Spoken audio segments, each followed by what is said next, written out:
Magandang araw mga kabayan! Ako si Jen Villaseñor at ito ang Diaspora PH o Diaspora Philippines.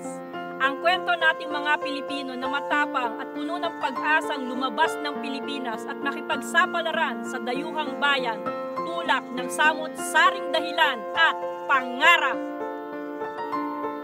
Sa pambungad o maiden episode na to, magandang may paliwanag na layunin ng channel na to na maitampok at maisalahad mga kwento nating Pilipino na nasa abroad, ating tagumpay at kabiguan, mga hamon, aral at pagtatanto sa likod ng lahat.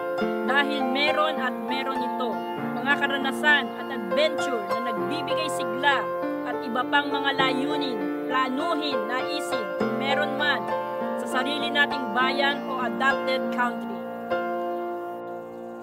Layon din ng channel na to na maibahagi ang lahat ng content o nilalaman hindi lang bilang information resources sa kalahatang audience, kundi lalo sa mga nasa abroad na at nag-iisip o naninimbang ng kanilang desisyon na mangibang bayan, pansamantala man o permanente.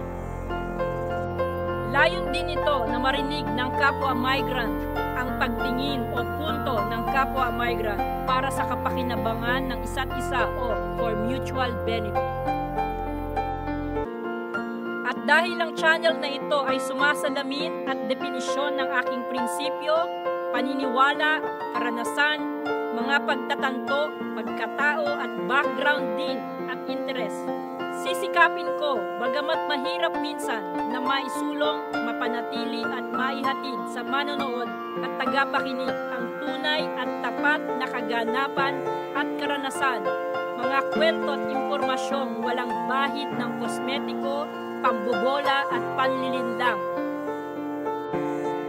Gayon din, sisikapin ang channel na to na makatulong, masagot at makapagbigay linaw sa ilang mga tanong tungkol sa buhay overseas base sa karanasan, kaalaman, obserbasyon at pagsasaliksik.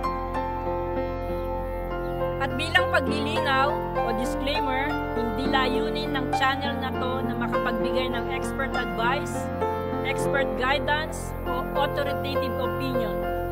This is for proper government and private organizations and licensed people to do.